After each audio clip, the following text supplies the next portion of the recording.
Today, I think I'm going to port this to YouTube as well. Today, I want to get into just some overarching like concepts. Man, why are my glasses so dirty? Overarching like concepts, systems, and stuff. I've already worked on a lot of it for our RTP, exclusively RTP RPG Maker game.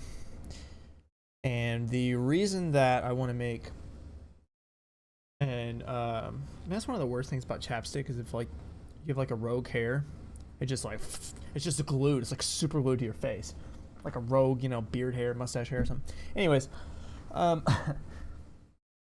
the reason I want to do RTP exclusively is because one of my favorite things about when I look back at Super Nintendo RPGs, Game Boy RPGs, and even PlayStation RPGs, I think that those were made under a lot of limitation as far as, space on the medium or, things that the systems in the engines the game was programmed in could do. And I think that that bred some of the most creative games of that era. A lot of people refer to that, Super Nintendo PS1 era as like the golden age of RPGs, right? So I want to make an exclusively RTP RPG Maker game. And give me just a second, and I will pull up my, I guess, rules for creating this game, guidelines, whatever you want to call them. Let me pull up. I have a Google Doc here. Yeah, FF7. This is good stuff. Okay, so here's the guidelines. We'll go through this one by one. Sorry, I was looking at making sure that no one with this Google Doc URL can do anything to it.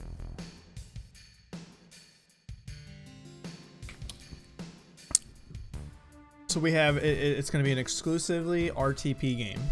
Okay.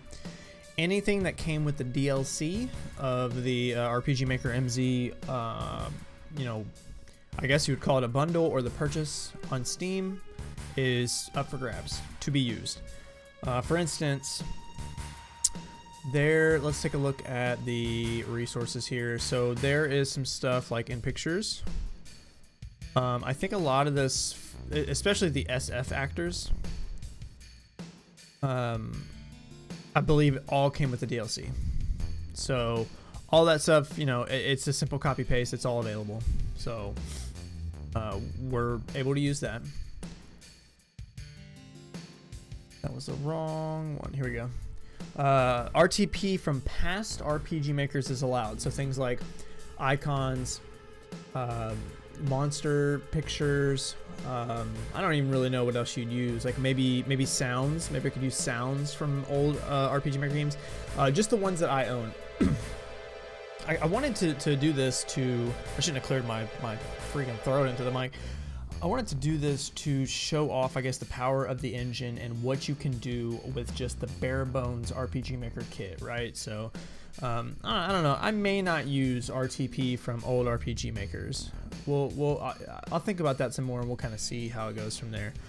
No custom graphics. So the only thing that I have permitted myself to do here is the RTP can be edited to move or remove aspects, but cannot be altered in any other way. So I'll give you an example of what I plan to do with something here. Give me a second. So let's do this. Let me go into my game folder here, and I'll show you what I'm talking about. I'll show you kind of what the limits of what I am going to allow myself to do are going to be. So we want to open this, paint.net. Okay. So do you see...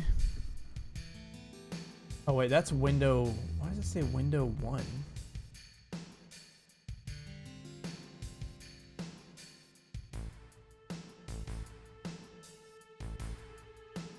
Why does it say window 1? Hold up.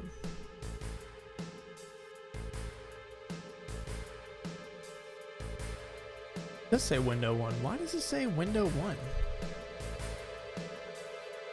Will it work if it just says window 1? I don't know. So I did some stuff on my laptop yesterday that was supposed to have synced to... No, it does not work. That's got to be renamed.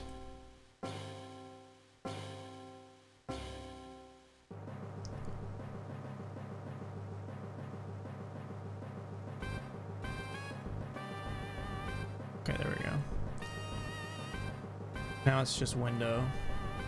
So now, I don't know, we may have to test play it or close the engine out and reopen it. It looks like, okay, yeah.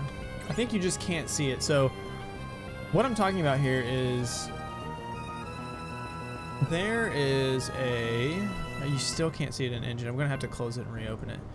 There is like a texture that the default window uses that I cannot stand. I hate it. I think it looks so incredibly bad.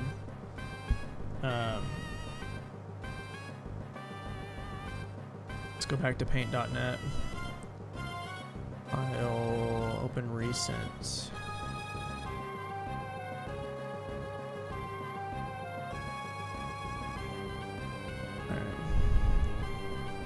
I think it's just, yeah, it's very hard to see. Let's turn off the grid. I don't know if you can see it, but it's kind of like, it's kind of in the back here. Let's see if we can adjust the hue of that to shift it a little bit. To make it a little darker so that you all can see. Gotta remember how to even do that. Yeah, do you see that? You see what happens when I darken it? That texture is god awful. It makes for just a horrible looking window skin. A horrible looking window skin. Yeah, look at this. Do you see these lines around it? Like, it looks awful. It's just awful. I don't know why that's the default skin.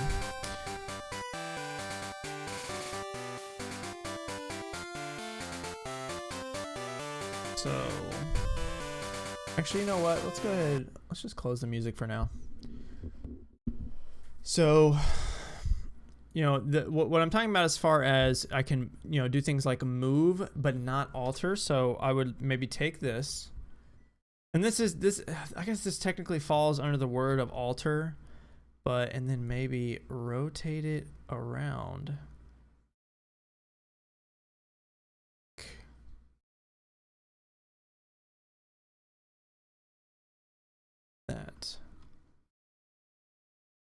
That would probably still be going in the same direction though, huh?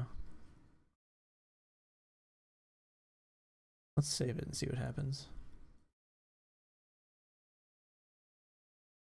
Let's save it and see what happens. But basically I would just, you know, nothing that the average person, yeah, that looks, and it just makes the lines even darker. I know what I want to do. It's just a matter of like doing it. I think what we're going to do is just remove it, if I'm being honest. Yeah, let's just remove it, because I hate everything about this. That the whole texture is just awful. It is just awful. So my goal is to just, with the base tools that it offers, to make a good game. Now, you know, we could take this, for instance, and we could, because I'm allowing myself to adjust the hue, opacity, things like that, and we could change this, right? So we could make this completely white. So let's save, and let's see what that looks like in the game. But you see what I'm saying, right? Like I'm not gonna allow myself to make, like, you know, really deep alterations to it. It needs to be something that's a simple thing for anybody to do. I should not have done that.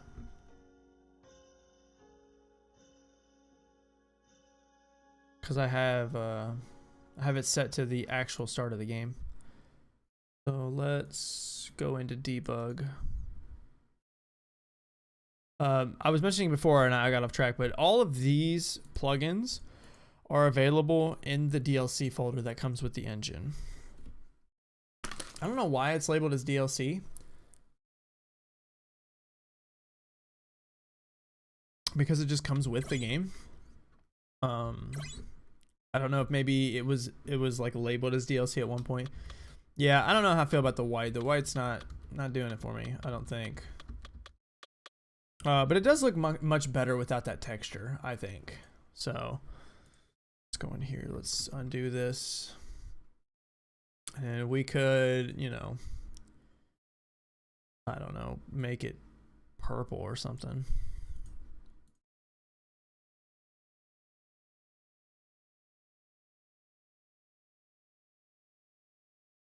Maybe, I don't know. Because they already had, because our window color's blue. I guess we would make the outer border just a lighter color of whatever our border is. Anyways, but you see what I'm saying? You know, you kind of get where I'm going with this. So basically this is exactly the same. We didn't make any other alterations other than taking that texture out. Yo, what's up, Penguin? How you doing, bud? It's good to see you. Doing some game deving today. Some game deving. Okay, I'm gonna turn the music back on. That Pokemon music was so loud I couldn't think. Not sure why it's like that. Hope you're having a good day, brother. Hope you're having a good day. I think I'm gonna put this this little dev diary, if you will, on YouTube. So, trying to finish the week strong. Ayo. I'm trying to get some extra work done. Can you could you get a head start on next week if you wanted to?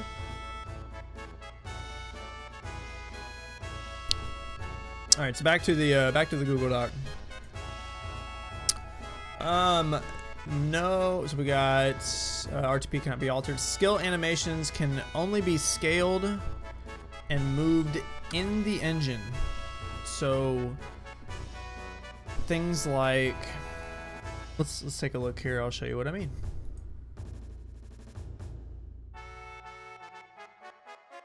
What am I looking for? Skills. Actually, let's go to animations. So there's already just a bunch of preset animations here. And basically the only thing I'm gonna allow myself to do is within the engine here, you can offset the animation from where the target is. You can scale it and you can change the speed. So just from that, we're gonna make, you know, that's how we're gonna make our animations. We can't do anything to the animations outside of that.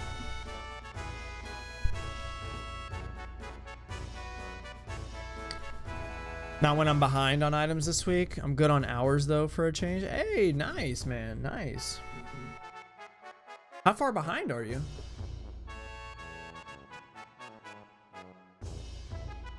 No external graphics other than what comes with the official DLC, and that's what I was telling you about, you know, those extra, there's some extra tile, or not tile sets. Well, there might be some extra tile sets. I think there is some extra tile sets actually. Tile sets. I don't remember if SF Outside and SF Inside came with the DLC or if it came with the engine. But, you know, there's that. There's a few actors, I believe, that came with DLC. I could be wrong on that too. You know, a lot of the SF actors, I think, maybe came with the DLC. But no other external images. That includes the title screen. So we're just going to have to figure something out with the title screen. We may try to alter... Where is the title screen? We may try to alter the... like one of these. And just... you know, change the hue. Yeah, maybe change the hue or something. Try to do some cool things with some of the, I really like that one. That one looks good. Try to do something, you know, something as far as simple graphical editing for that. All right, back to the overview. No custom audio, so audio pitch and volume can be adjusted in engine. Outside of that, nothing else. No external sounds. Now, like I said, we may go and get the RTP from the other RPG makers.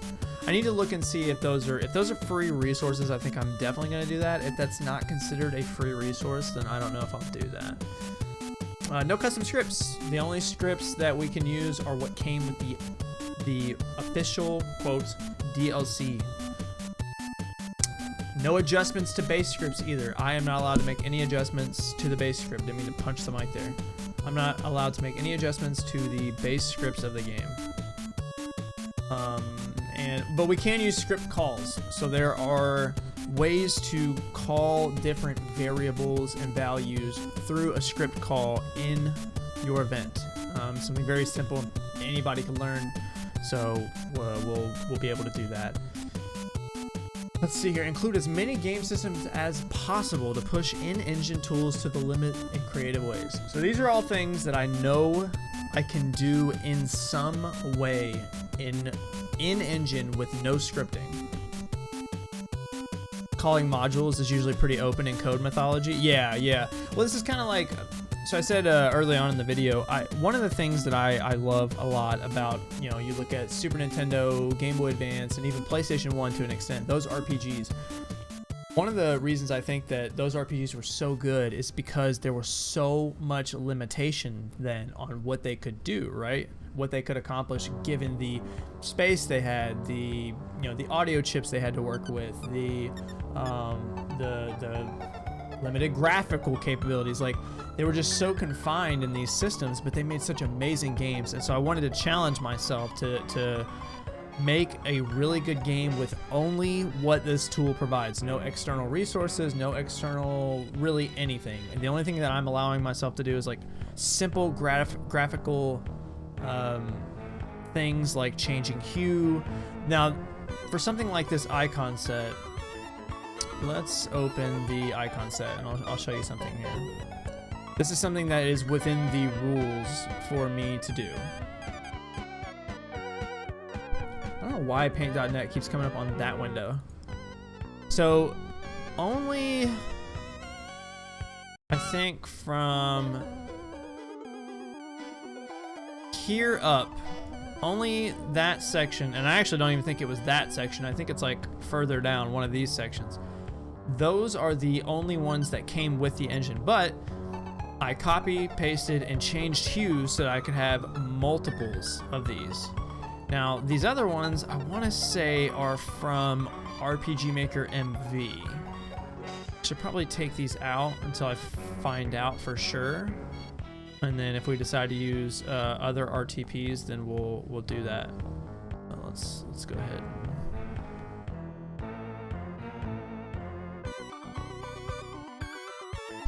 Let's go ahead and delete that. We'll save it for now. I'm just gonna leave it that size because we're definitely gonna add like another section onto it. All right, let's get back to the overview. So this is all stuff that I know I can accomplish through just the base tools that it gives you through things like eventing, common events, just variables, things like that that the engine allows you to easily deal with just through the UI. So a class system with equipable accessories. Basically, you want to change your class. I initially thought about, having like you can't add a menu because that would be altering the script. You could do something like add a key item that calls a common event that then gives you choices, but you can only have 6 choices. You can't have more than 6 choices. Well, technically you could, but you'd have to do you'd have to have a more choice, and then you go to more, and then it would be another list, and then more, or previous, and then that just gets annoying. I think it's much more manageable to have an accessory that will call a common event to then change your class. So there's that. And there were some other ways I thought about it, like maybe you use an item that teleports you to like a almost like another dimension, but it kind of looks like a menu. You know, if you think Final Fantasy 3 or Final Fantasy 5, where it just has pictures of your character in different outfits, and you would just, you know, go walk up to one and it would change your job. But I really think the accessory is the best way to do it. You equip your job accessory, it turns you into that job. A tank DPS support system. This is pretty standard in any RPG, but I really like the emphasis that games like Xenoblade put on that, where you have to have that combination. We just finished Xenoblade 3, and I thought that was such a great system. I thought it worked out really, really well, and I want to do something similar to that. There are things like target rates in the engine that you can play with to make this system work. I think the biggest hurdle would be, you know, survivability of your tank. You have to make sure that you have to make sure that DPS is balanced enough to both dish out the damage that you need to actually function as a DPS, but not die immediately, but also not be too overpowered where you never face any real challenge. Stuff like that. So that'll be stuff to look into once we get into that. But a pet system of some sort. So I've thought this over so many times. The engine has the options for both a side view and a front view battle screen. Okay. With a front view battle screen, we could do a pet system where you maybe get these like DNA samples, right, to drop from monsters as you defeat them. As you know, after you defeat so many, you use those DNA samples to basically recreate that monster to then join your party. You wouldn't be able to control them. They would be auto battle. They'd have their own classes and skills and stuff. But for their face picture in battle, I could just use their picture here. Right? Now, obviously, you'd have to cut a portion out for it to be their face, but that would work well. However, I'm a big fan of side view battle systems. So, I don't know, maybe somebody can convince me to go to a side view battle system and have like a true pet system. But a pet system otherwise would be maybe we would have a skill option where let's say we call it familiar. And you summon the spirit of a familiar, which would basically be an enemy that you killed enough times. And that enemy would, you know, that aura that you gain from that enemy's spirit would give you bonus stats. So, you know, extra attack, extra HP, stuff like that. That's all able to be done in engine. A dream layer system. So this is basically going to be a repeatable dungeon where I think we can use the random number generator in the engine to teleport you to different spots on the map, right? All the loot would be randomized. So maybe we also have it spawn chests in random places as well. That would be a little more complicated, but we could do that. And then each chest would have random loot. There'd be maybe we change enemy encounters and stuff too, you know. The layer would change depending on the dream chip you have equipped. So when it gets ready to take you into the dream layer, you'll have different dream chips that you can equip that will take you to different places, right? These are different worlds or different areas you go to while you're dreaming. You know, you have the forest dream chip equipped. It's going to take you into the forest dream layer, right? And it'll spawn you in a random place on the first floor, and there you go. You just go through, fight the enemies, get your loot, and then it will offer you a little bit of story as well, like story and lore type stuff. And then we want to put mini games in there. I haven't had any real thoughts for mini games other than maybe something betting wise, maybe like a farming system, or I don't really know as far as mini games. I mean, I'd have to look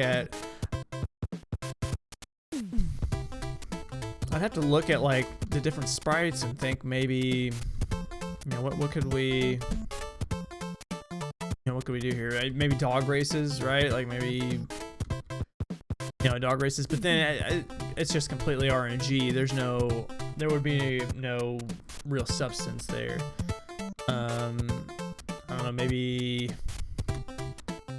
I'm not really sure. I'm sure we can come up with something for a minigame. I'm not a big minigame guy in RPGs, to be honest. Not a huge fan. You know, maybe we come up with some puzzle minigames. If you can figure out the puzzle, you get a reward. You know, there's various things that we could do. You know, we could have something to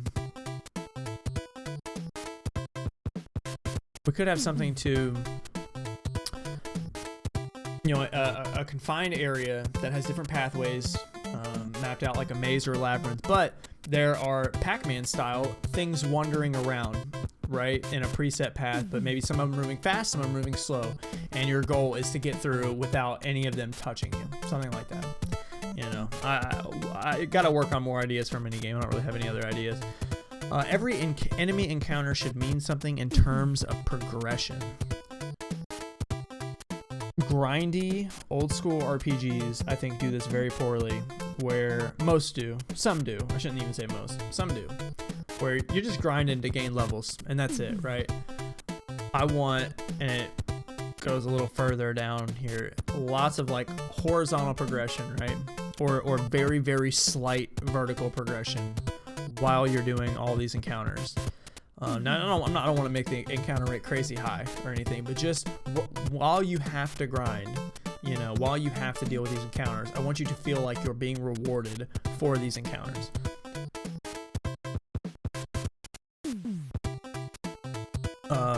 All enemies drop accessories exclusive to them that offer the player extra stats based on the stats the monster specializes in. So, let's say you're fighting a slime, and you know, you go through 6 battles of fighting slimes, right? The base slime you see at the beginning of the game, and on the 6th battle, one drops a slime ring, right? I'm just making stuff up off the top of my head. A slime ring. You know, let's say that the slime has terrible attack, terrible defense, but has a lot of HP. The slime ring would then, when you equip it, give you extra HP. Stuff like that. I definitely want every monster to matter. You know, every encounter to feel like it matters. Every encounter should impact the pet system, however we decide to do that. You know, maybe after a certain amount, you're able to summon the aura of the monster. And then if you continue to collect essences of that monster, you can increase the strength of that aura over time. Maybe you ramp it up to level 2, ramp it up to level 3, and it just gets better and better, right? So that you feel like that aura you're strengthening. Experience increasing items have a low drop chance to offer extra experience after each encounter. In RPG Maker, when it switches you to another class, I believe it changes your level back to 1. So let's change class here.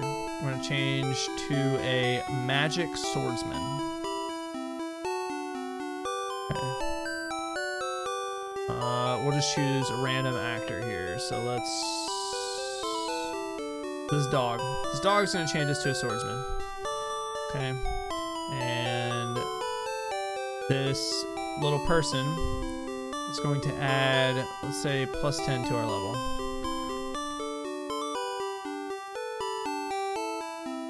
Let's have it show level up. Okay. Yeah, and see, it says save XP. So we could have it. You know, if you're a level 4 swordsman and then you switch over to magic swordsman, we could have you just stay level 4, right? The problem gets to be when, the further you get into endgame, you know, you could be level 60 or level 70. When you switch over to a new class, you're just going to possess all of the abilities, right? And it doesn't encourage you to actually learn how to correctly play that class and grow that class. So,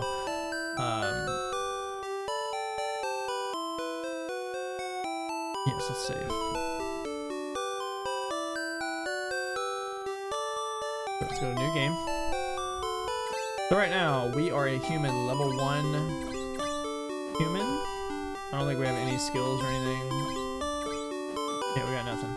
Let's actually give me just a second. Let's close this out. Let's make Dane here a swordsman. Okay. And what does swordsman learn? Okay, so swordsman learns some skill here. Magic swordsman learns the same skills. Actually, let's make it martial artist. We'll have it change us to a martial artist. Because I want to show something here. And I'd be willing to bet that the martial artist skill type, so sweep and qigong, I don't even know how I pronounce that, willpower. So let's look at qigong versus willpower. Basic magic. These are just the built-in stuff. We're gonna redo all these skills and everything. Yeah, here we go. Swordsman skill. Yeah, see, it just says skill type special. Okay, so they are under the same. They are under the same skill type.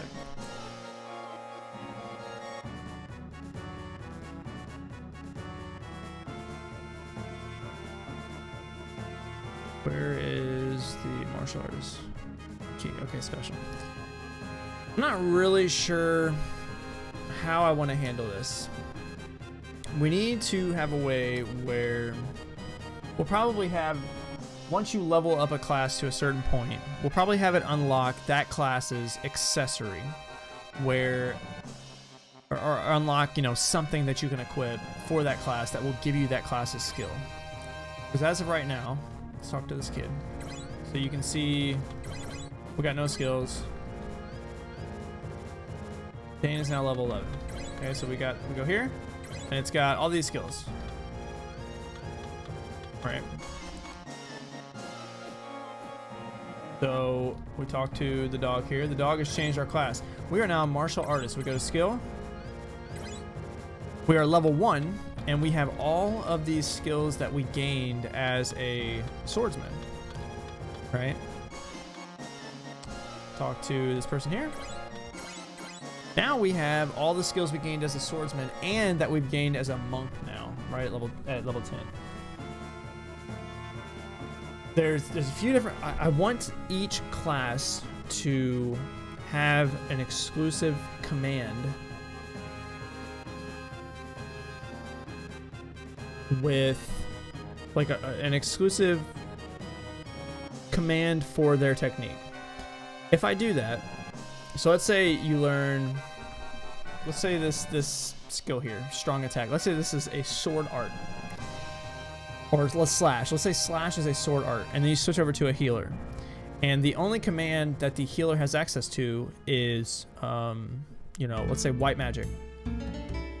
They will lose the ability to use slash because the white magic class will not be coded in to use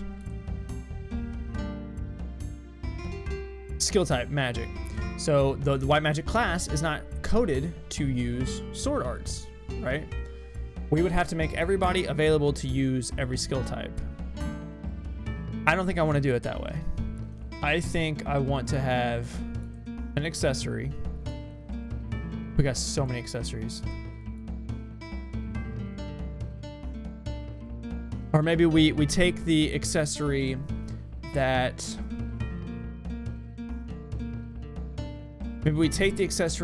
you used to become that class. I don't know. I'm not really sure how I want to do that. I'll have to think about that because there's a few different ways we could handle it. But I don't want the. So for instance, let's go to swordsman. Let's add skill type, magic, and then just for the fun of it, let's go into types. Let's do sword art. Let's do summons, and I don't know. Let's just do martial arts. Apply. I don't want to go in here and add every skill type available to every class because, and I'll show you in a second, it's going to look very, very strange on the menu.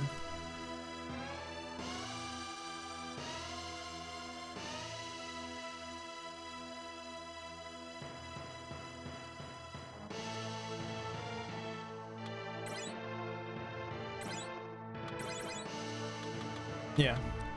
See, it's going to show like every category, even for classes that you haven't unlocked. And I don't necessarily want to do that. Now we could, so let's delete these.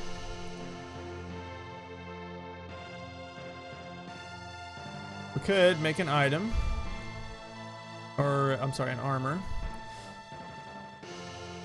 Yeah, and let's just call this class crystal, and we'll have it add magic. Okay. And let's take this off. And then we'll have this person give us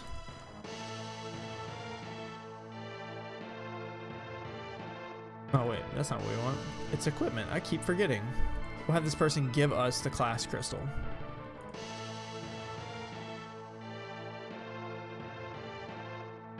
So if we go in the database, the swordsman does not have access to sword arts anymore. We're going to get this. We're going to level up. We're going to get this. And it should give us access to sword arts. That's going to get confusing though.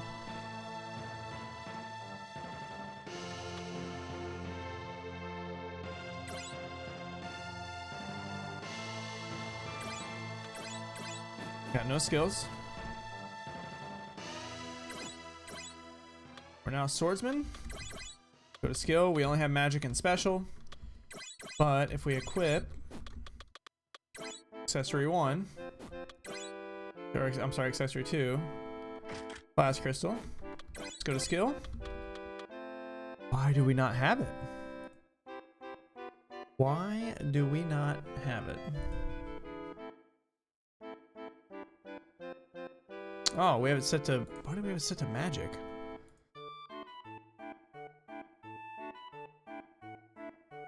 This is the perfect music for what's happening right now.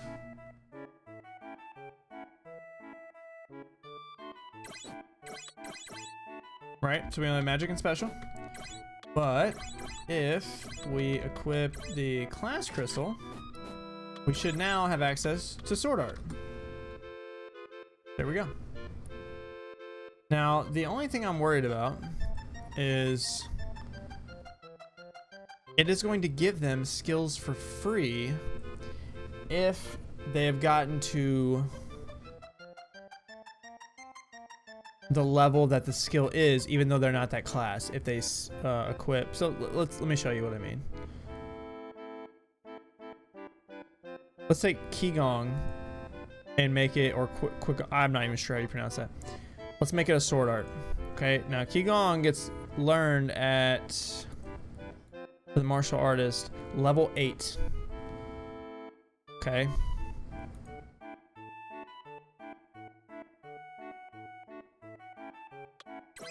I know this is probably super confusing because we've just been moving classes around and stuff. So, magic special, nothing. We'll go to level 11 as a swordsman. And we've learned these swordsman skills, right? But we've got the class item for sword art. So we go out of here, we go to skill, we go to sword art. Oh. Interesting. Interesting. Let's double check the database here.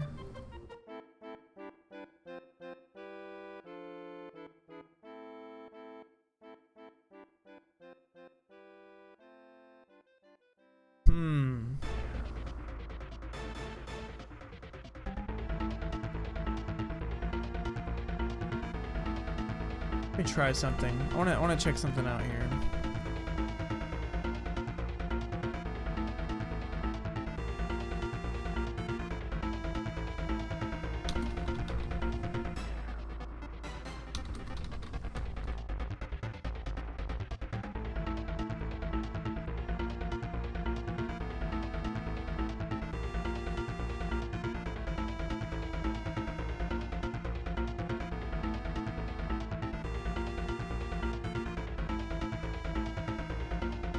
This might work out.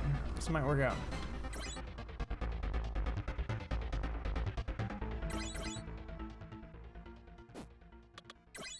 All right, so we are level 1 swordsman. We have no skills. Okay, level. We now have 3 skills for the swordsman at level 11. All right, we're gonna switch to martial artist. It's gonna take us back to level 1. Actually, let's go back to swordsman. Okay, now let's equip this class accessory. That gives us access to sword art, but we haven't learned any sword arts. So let's go to martial artist. Sword art, we've got nothing. All right. And let's gain 10 levels. Let's go to skill. We now have Qigong. Now let's see if we change our class back to swordsman, but we still have the class crystal equipped. Do we now have Qigong unlocked? We do. Perfect. This is gonna work exactly like I wanted it to. Okay, so we'll do that through the use of items. We will do that through the use of items. So that's gonna work perfectly. I'm very, very glad that worked out because I was a little worried. I mean, we could have worked around it somehow, but that's gonna work out perfectly.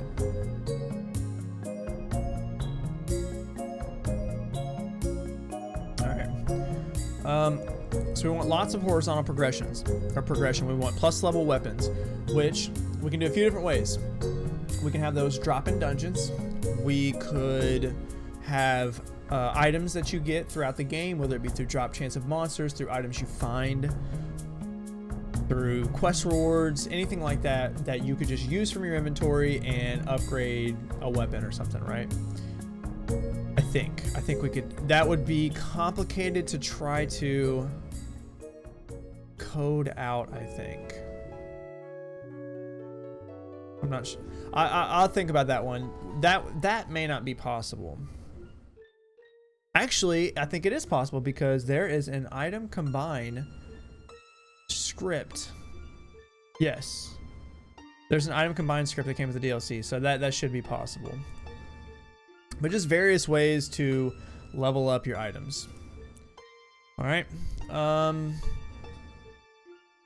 Accessory exclusive skills. So we're gonna have a lot of available. I think we're gonna do a lot through accessories in this game, right? So we're gonna have your base helmet, body armor, gauntlets, boots, and then we'll have. I haven't figured out what to call it. We should probably come up with a name that's distinctive so it doesn't get confusing. But we're gonna have you change your class through your accessory, equip secondary class abilities through accessories, and then I definitely want accessories that offer specific skills that maybe you want to combine, like a black mage with a warrior, right? But you want this one particular summon that if your physical attack is high, the summon does a lot of damage. I want stuff like that. Items that teach skills regardless of class. That would be something that would be like a dream layer thing. You go in there and grind for an item that will teach you a skill that you could have on any class. Multiple systems that offer rewards based on time passing. So think like a mining system, a farming system. Maybe you unlock characters for this next thing, which is your guild / home base.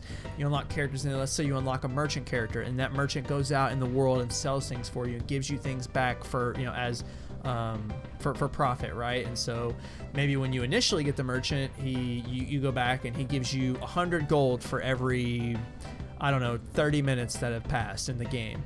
But you can, through quests and other things, you can upgrade that merchant to maybe give you 10,000 gold for every 30 minutes that passes. Stuff like that. Let's see what else. So there's the guild home base feature, able to recruit various characters from around the world, some of which will join the party, some of which will offer other things like maybe skill shops and things like that, Some characters open up unique abilities, features, shops, etc. So quality of life features. All this quality of life stuff we can do from within the game. So we can do fast travel. That'll be through the use of a key item, and the key item will ask you, do you want to? And I'm thinking too, we could also do a thing where it would like store your location that you could then recall at any point later in the game, but we'll work on that. My initial idea was, you know, it'll initially give you 5 regions, and then a 5th option, which, or well, I guess it would just be 6 regions. No, or 5 regions, and then a 6th option to say, return to last coordinates. And that would be for, let's say you need to go to a shop in a specific town. When you do that, it'll save your location, and then you go to that town, do your thing, and then you bring the fast travel item back up, and then you could just go back to your last known location, right? But there'll be 5 regions, and then the 6th option to return you. And in those 5 regions, there will be, you know, other, you know, like towns listed towns or places listed that you could go back to, and that'll unlock as you unlock fast travel points. All vehicles should travel with you when you fast travel. That's easy to do. We just have to do some things where we mess with the eventing. But basically, if you teleport from one port town to another port town, your ship should be right outside the port town that you teleported to. A portable shop that unlocks more items as the story progresses, so that you can sell stuff whenever you want. An auto battle that can be turned off or on for individual characters. There is an auto battle plugin that came with the DLC that I don't know if I actually want to use that or not, because I think it only works for 1 turn.